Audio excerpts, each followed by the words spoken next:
This is Taking the Lead, a podcast for B2B tech professionals, leaders, and executives who want to learn from female icons in the tech industry. In each episode, host Christina Brady interviews women who are driving revenue for some of the most respected tech companies in the world. Are you ready to get inspired? Hello, everyone, and welcome to another episode of Taking the Lead. I am Christina Brady. I am the SVP of Sales at Speckit, where we help you maximize the minutes of your life by helping you maximize every minute at work.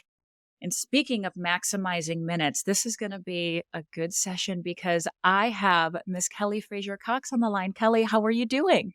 I'm doing fantastic. Thank you so much for having me.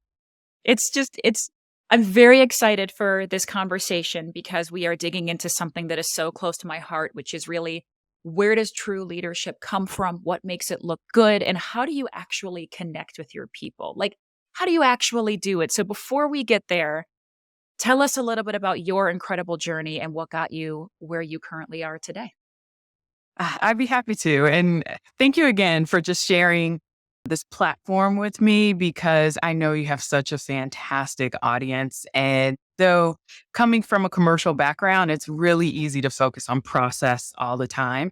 But my passion has been leadership and how to get the very best out of your team.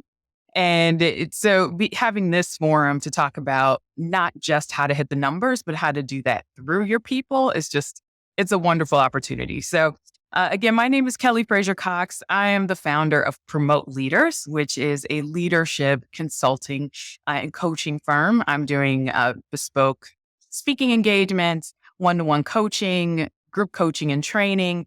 And it is the best job ever because it really rolls together all the things that were so exciting for me throughout my career. The majority of my career was spent in a commercial space. So the last 25 years, I started as an appointment scheduler way back in the day and rose through the ranks to become a global sales leader. My last role was a chief commercial officer. And in that space, I was able to really bring all of those skills to bear. Now, along the way, certainly there's a lot of steps that I took.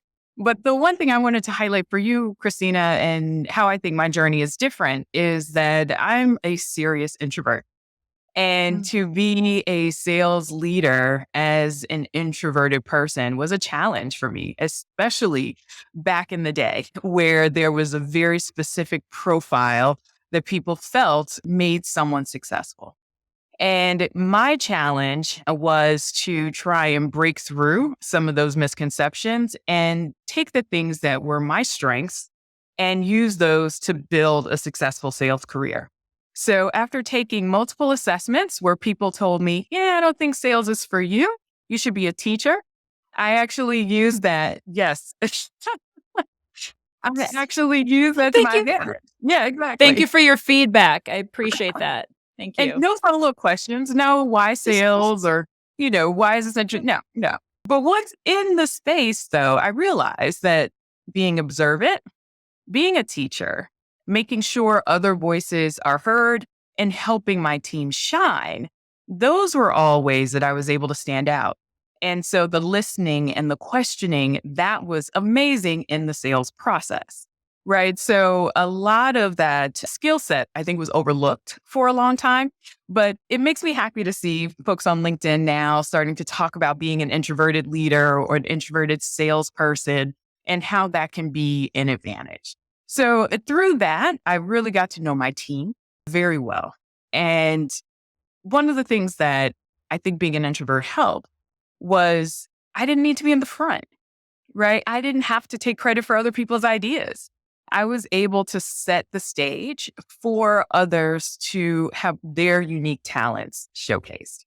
And so I started to build trainings to help people figure out what's their process.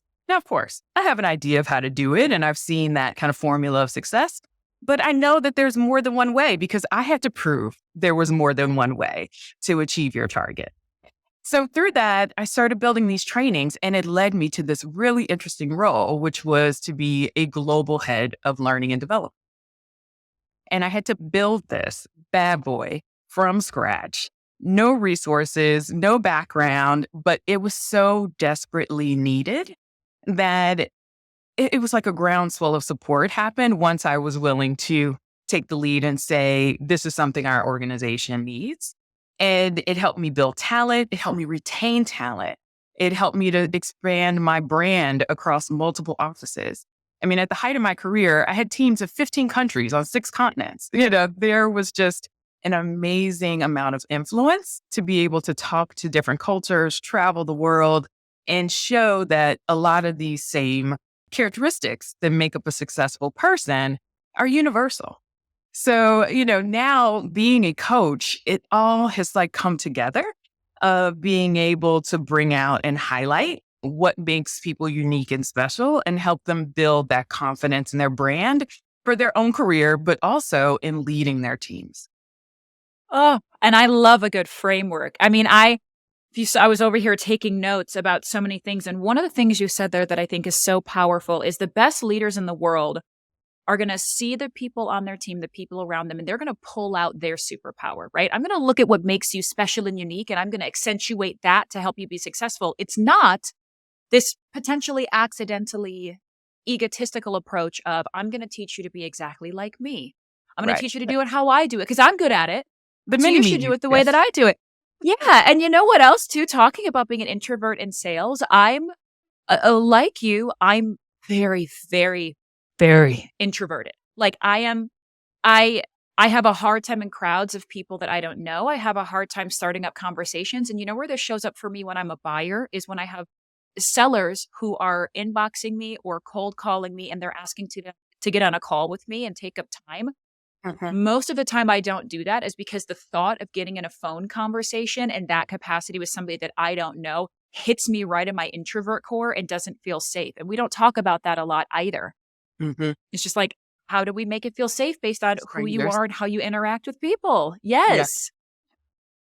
Yeah. But I will say that's been amazing, though, of how to build connection, because that's changed. Yes. It's helped me change how I think of things like networking, because certainly a scary topic for me throughout my career. And I would usually have someone on my team who was fantastic at it. So I'd send them out to do all the networking. And if they needed me, I would jump in to help, right?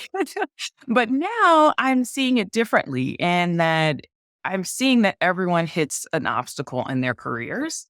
And so now when I'm meeting people, I'm using that questioning and discovery to really understand, like, what's the hitch in their process of how to get to the next level. And that just I'm always surprised by how people really open up and how quickly we're able to make connection. And for me, it's all about connection and problem solving. Well, and there's a framework to that too, because we often give our people the advice, go get involved in community, go network, go talk to people. And so many folks just don't have the muscle and understand what that means. Like, so I'm just supposed to go message a bunch of random people and ask for what? Time to talk to them, to cover what and why? And aren't I bothering people when I do that? And so what you're hitting on, I think, is actually critical to what I would call the starting place of a framework of effectively working with people is how to build authentic connection with people in a work environment. So if we were to dig in there in, like, how do I help individuals impact results through forming connection first? Where do you think leaders start when they say, I want to actually connect with my people? I want to learn who they are. Where's a good place that you would say, do this first? Well, I love that question, because if they're asking that question, they're in that kind of top quartile of leaders. They're in the zone. Yeah. I mean, I was just reading an article, honestly, in HBR about the most effective leaders focus on results and people. And when they looked at that across thousands of leaders, that was only the top quartile that did both. So that means 75% of leaders out there are shocking. Yeah, are either focusing on one or the other, which is crazy. And they wouldn't admit that. True. Like, because most leaders think they're doing both, but they're not. Right. And so getting that intersection of driving results through your people and not seeing it as either or is critical. And the other thing about the article that I really liked was that it wasn't related to tenure. It wasn't related to age. It wasn't related to profession. This is something that any of us can do of trying to build that balance. So I want leaders to be able to get over some of those immediate excuses of why they can't build connection because somehow it gets in the way of results and seeing it as a way to actually build it so they can drive through it.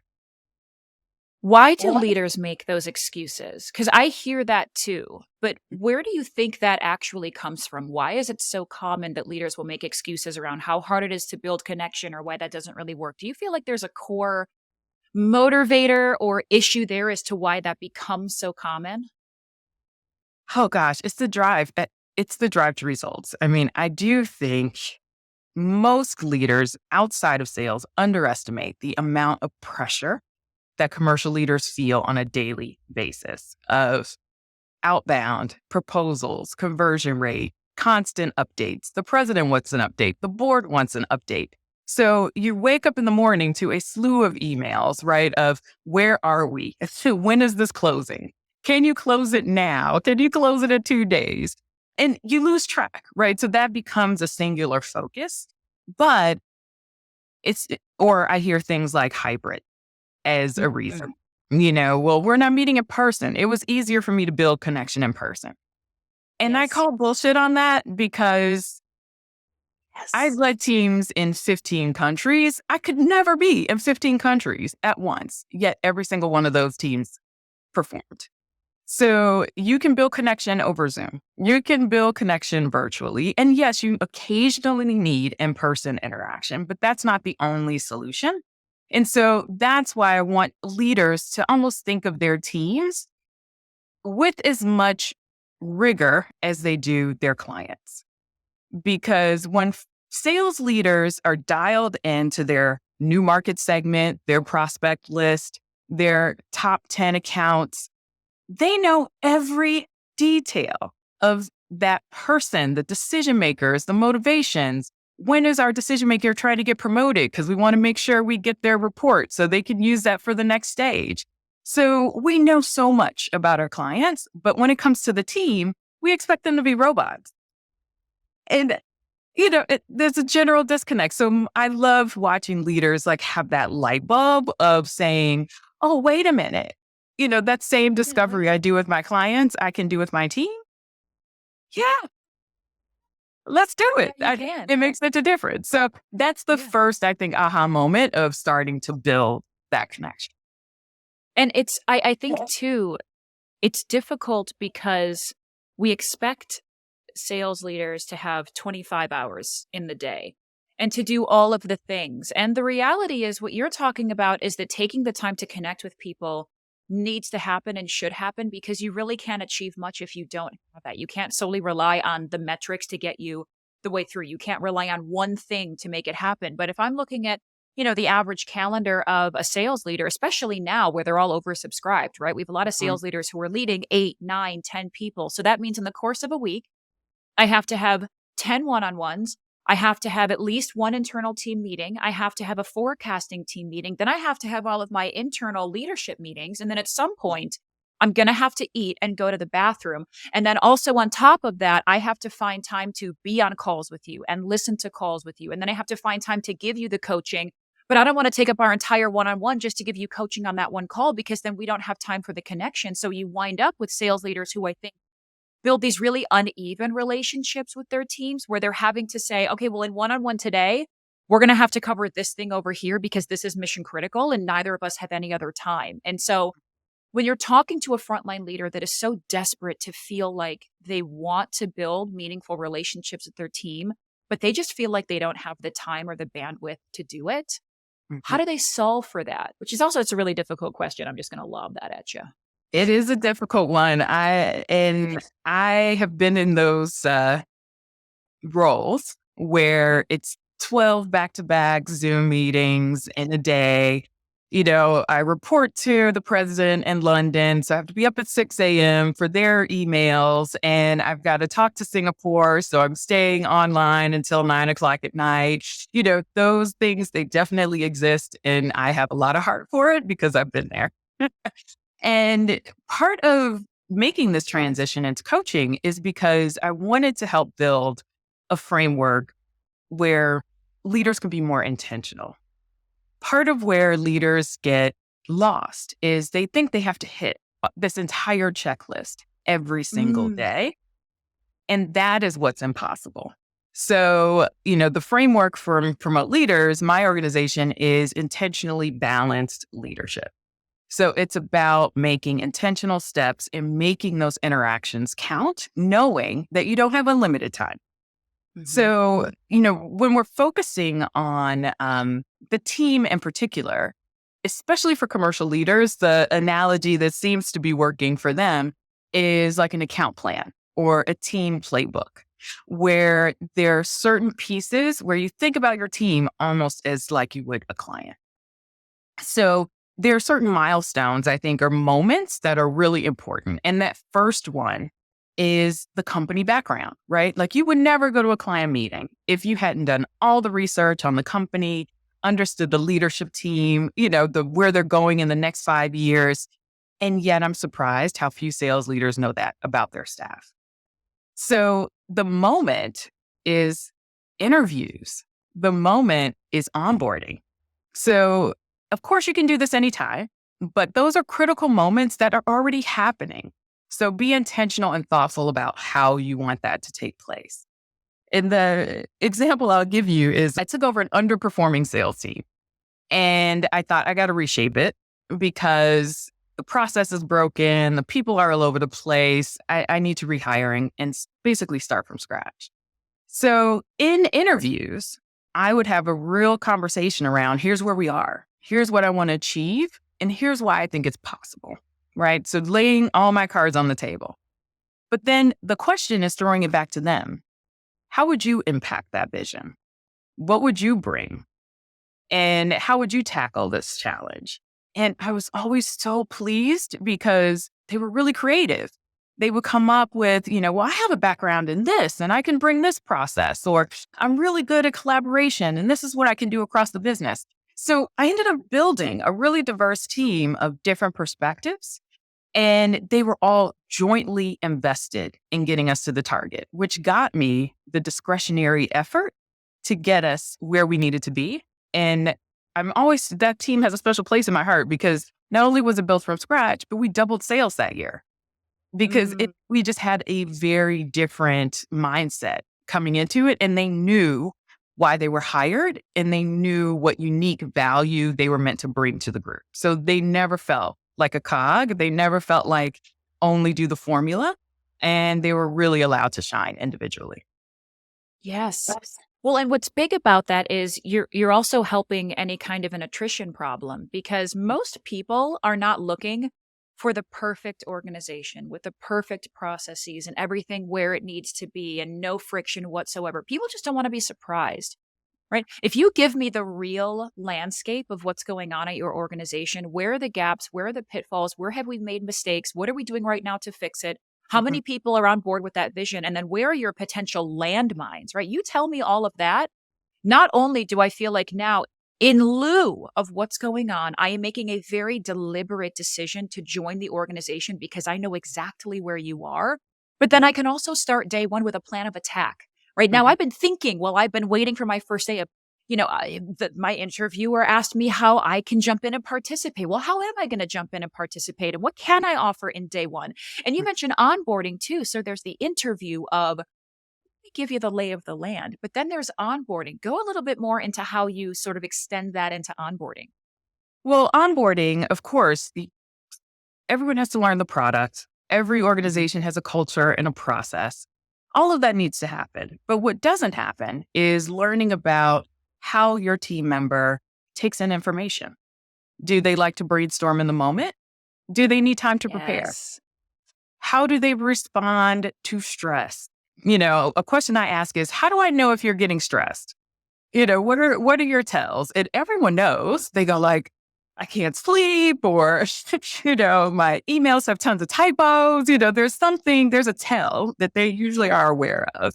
And also asking them about how they want to contribute. because that is the foundation to allowing them to setting their own goals and targets. Everyone knows what the end goal is, but you can start to establish how they like to be recognized. What are the things that they want to celebrate along the way? Because many of our organizations, the sales cycle is incredibly long. I mean, we're talking 9, 12, 24 months to close that deal. How do you keep your motivation up that whole time? And during onboarding, those are important moments to get that information that then you can reference in one-on-ones, in quarterly feedback, and, things later on throughout the year. Have you ever hired someone that didn't have answers to those questions? I did. Yeah, I have. And especially earlier in your career. And I would also say being a leader, a second line leader of managers or directors who are leading frontline managers. Because if you're new to the role, you kind of don't know what to expect. You don't really know what's going to happen. And that's where I like to use some of the assessments. So like a DISC or MBTI or Enneagram, because it's a tool to build self-awareness. None of these tools are perfect. I'm certified in most of them. They're not perfect. And they're never going to perfectly identify who you are. But what it does, it starts the conversation so that people can become more aware of how they respond in stressful times, more aware of things that bring them joy.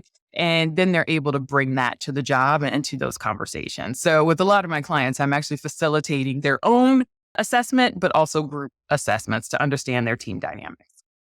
Oh, well, now you're just speaking my love language. I love DISC. Like one of the things too, like when I am hired to go into a company and work with their leaders, one of the things that I will do is I will do a full-blown DISC workshop and make sure they fully understand what does this mean for me, but then also how do I use this to connect with my people and be understood by them? Like how do I disarm myself to this individual so that we can actually have real connection? Do I understand where points of friction actually come from? And how do because if you have the training, you have the responsibility. So how do I make sure that I am a comfortable and approachable person? I mean, that kind of work, if your organization has never done that before, you need to hire Keli to come in and do it, because most of the time, even with the best of intentions, leaders don't know how to connect with all of their people. They're going to connect easiest with the people who communicate just like them, and then the ones who are a little bit adjacent to them. And if you have a different or opposing way of communicating, you may view that person as being adversarial, or you may view them as being not committed. You may view them as not having the skill set that they need. You may view them as not having executive, or enterprise presence. Right. Where in reality, they're just different to you, right? And that gets in the way. And so many conflicts are because of different communication styles. Now, I am going to put a little caveat on that, which is be careful of using assessments in the interview process.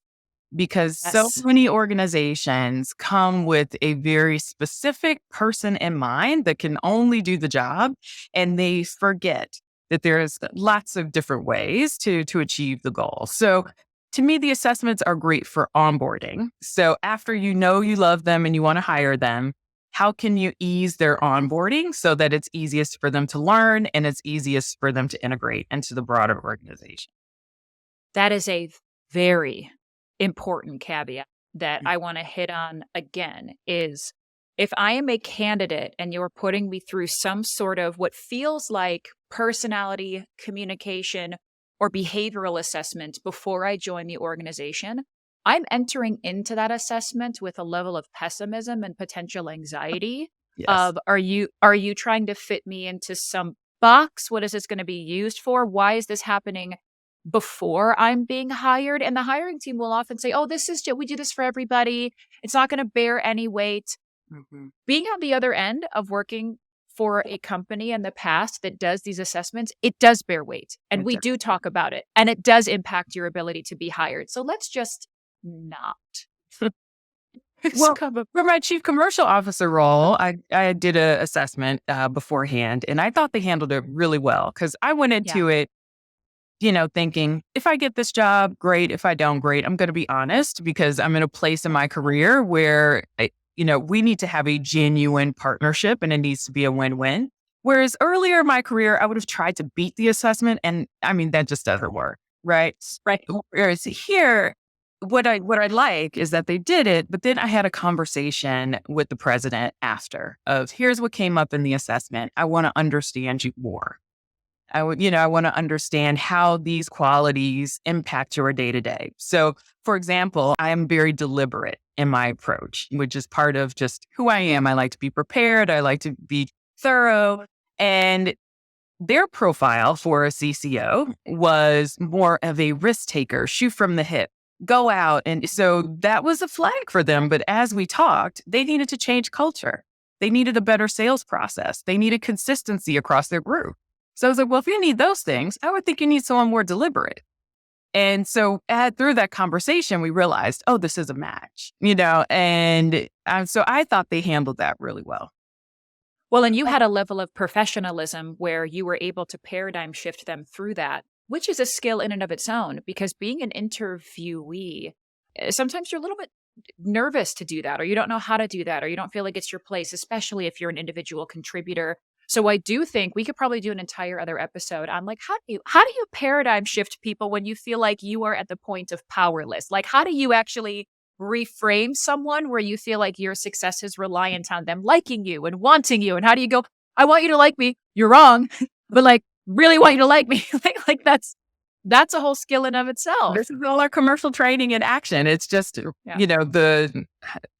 do people say? Like the key of innovation is just using an old tactic in a new way.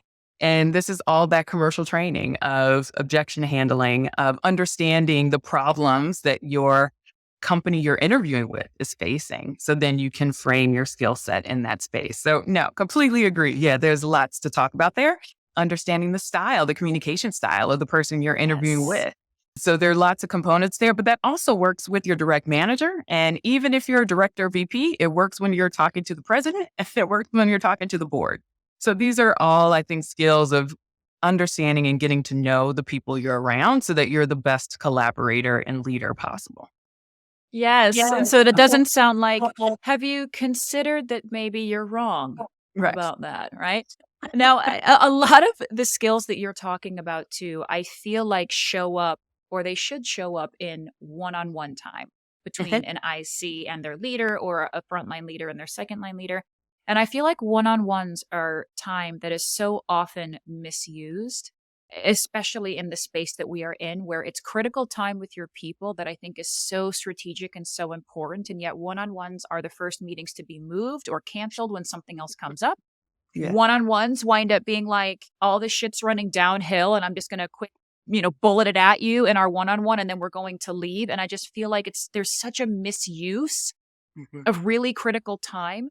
So how does kind of what we're talking about, in addition to just your own ideas around how to really maximize one-on-one time and turn that into more of a strategic play than it currently is? I completely agree. And I would say the other failing I see are one-to-ones being shortened to 5 and 10 minutes. Oh, God. And in those 5 or 10 minutes, you're trying to cover everything. And when is that deal going to close? Like, it's just productive, right? But I would combine the idea of, let's just say any one-to-one action. It could be a weekly one-to-one. It could be a quarterly check-in on feedback. But those are moments to kind of zoom in and zoom out on what their goals are, what are they trying to achieve, and what's their plan. So leadership, I think the probably number one mistake we make is we tell instead of ask. And so the manager has shown up with all the solutions already, and they've done it a million times. I don't know why you can't do it. And it's easy. Right. It's easy. Just, pick up the phone and tell them they have to close today. What's so hard about that? Right. Thinking about that, turning the one-to-ones into more questions than telling is the first step. And in the tactical one-to-ones, it's expecting your team member to come up with their plan. And then you react to their plan because they're going to be more invested. It's more likely it will happen. And it's going to highlight the skills that they're best at. So you're working from their strengths. Whereas in that zoom out, which is probably more like a QBR or quarterly review, those are, okay, where do you want to go in this business? What are the skill gaps that you're missing? And how can we help you get there? when you reframe those conversations, you still got to talk business. I'm not saying that. This is, 15 minutes of an hour. This doesn't have to be the whole hour. But consistently reframing those meetings, people will open up so that you know what's really going on for them and where they really want to go. So, I've just had these moments with my team where their goals have changed. I had a gentleman who got married. He just had a baby. He had very different financial goals than when we started working together 2 years before. But I was working on old assumptions. So knowing that, I was able to reposition him for success. Or, someone who I was so close with and she was struggling in performance. And I was getting to that point where I'm thinking, it's time for a performance plan. And, we've coached, we've met, we've talked. It's just not coming together. And that's when she told me she was battling cancer for the second time. Oh, God. Right. And, it's moments like that where trust is built, followership is built, loyalty is built, and you're able to make a plan to continue to help them to be successful. There are still times you need to part ways, but even those moments, people who I've let go have come back to me years later and thanked me. I would have never thought that would happen. I had a gentleman who had a sick daughter, and he really struggled to balance work and home and doctor visits.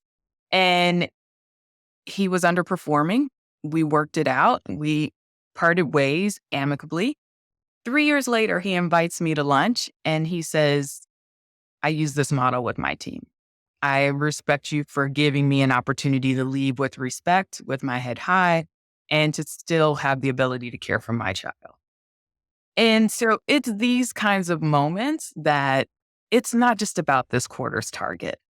And when people know that you are invested in them and you see what makes them unique and you're able to highlight their strengths, that is what gets you across target. That is what gets people to put in the extra effort. That's what gets people to stand up for you and your ideas when everyone knows it's going to be hard. So that's why these two intersect and why it's so important. Ugh, it's hitting on my emotions with this because the difficult part of leadership here is, your company and your work is not a family. Mm-hmm. Right. They are people who work together, who highly, highly respect each other. They're a community. Absolutely. Mm-hmm. But having to balance, we are a business and we are paying you to do a job. And I have to hold you to the standards that I would hold anybody else to. Yeah. Combined with, I have human beings on my team that have insert here what they're struggling with. And trying to find the balance of being able to earn the right to say, I know you're struggling there and I see that and you've shared it with me, but we have to get this done. Like that's, the most seasoned leaders in the world, that is a tough nut to crack, and having a framework to do that is so, so, so critical. It's big. Well, the key part about giving feedback that I think people miss is you can give very difficult messages if the person you're talking to knows you have their best interest at heart. If they know you're trying to help them, you're trying to help them get promoted, you're trying to help them achieve target, and that you're kind of riding side by side with them, when you're giving feedback, it is taken in a much different way. And then when you say, I've had performance conversations that were, okay, here's what we've done. We did one-to-one coaching. I went on the road with you. We looked at your sales process. And you go through, here are all the things we did together. What do you think needs to happen to turn it around? And that person will look me in the eye and say, Keli, you've done everything you can. I just don't think this is the right job for me. Right. And that is when you can start to build a smooth exit where you have time to hire someone else. They leave with dignity, right? And you can still look each other in the eye at the end of the day to say, we did everything we could to make it work. And for some reason, people lose that with performance management. They just think being mean or overly blunt or just throwing someone out is the right way to do it. And I think it's a huge missed opportunity. Yeah, that tough love.